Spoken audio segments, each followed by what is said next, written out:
Ce soir à 21h10, France 2 diffuse les 2 premiers épisodes de la mini-série écrite par Antoine Lacombelet, Laetitia, dans laquelle une mère de famille, usée par des années de brimade, est accusée d'avoir provoqué la mort de son mari abusif.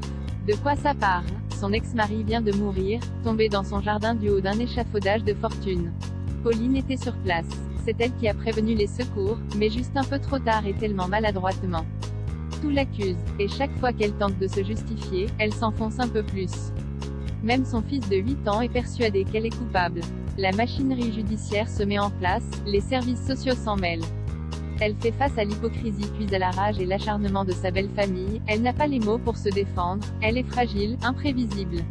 C'est une femme brisée par des années de mépris et de petites humiliations quotidiennes. La juge d'instruction, presque aussi fragile qu'elle au sein de l'institution, y voit rapidement un mobile. Elle n'en démordra pas. Ce que Pauline ne vous dit pas. 4h52 mercredi 9 et 16 mars 2022 sur France 2. C'est avec qui? Dans ce drame judiciaire en 4 épisodes, Ophélia Kolb, l'homme que Jay condamné, endosse le rôle-titre, celui de Pauline, mère de famille à bout de force que tout accuse de la mort de son époux qu'elle avait l'intention de quitter. Ses beaux-parents, interprétés par Pierre Arditi, les choses humaines, et Hélène Alexandridis Possession, sont aussi peu enclins à lui témoigner de la sympathie, contrairement à son beau-frère joué par Guillaume Marquet, Jodé influence. Au tribunal, une jeune juge d'instruction, jouée par Grace Seri, âge 24, va tenter de prouver sa culpabilité, épaulée par une majeure de gendarmerie roublarde interprétée par Sylvie Testu, fugueuse, tandis qu'un témoin campé par Kevin Azaïs, frère d'armes, vient apporter un soutien inattendu à Pauline.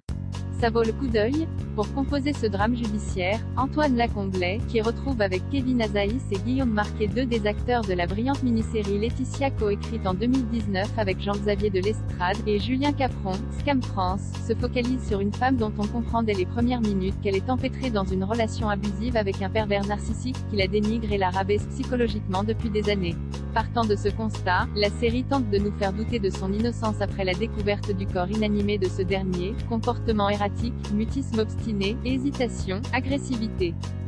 Tout est fait pour que l'on questionne ses intentions à travers le prisme de Morgane Sabali, une juge d'instruction fraîchement diplômée déterminée à préserver son indépendance dans un milieu dont elle découvre les codes, et dont Pauline représente la première affaire judiciaire.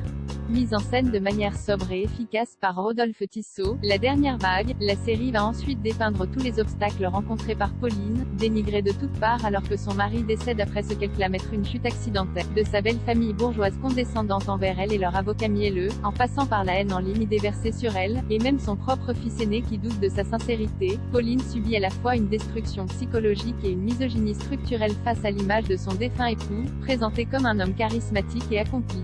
Face à elle, Morgane Sabali sert de point de vue d'entrée aux spectateurs, reflétant à la fois nos doutes et nos questionnements face au personnage de Pauline.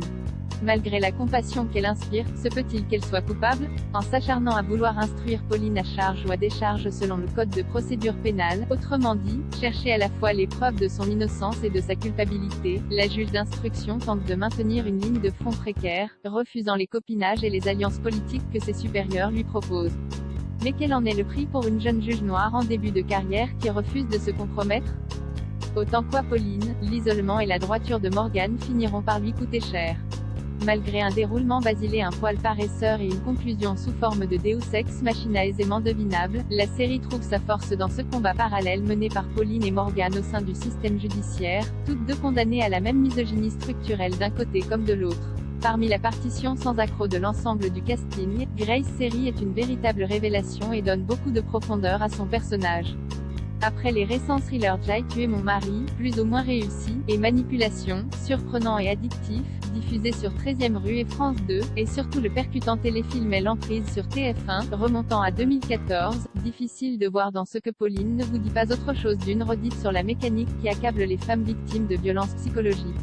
Mais au vu du décompte de féminicides en 2021, de l'explosion du nombre de plaintes pour violences conjugales durant les confinements et leur nombre toujours croissant en ce début d'année, le fait de réitérer ce propos à travers la fiction semble toujours aussi pertinent.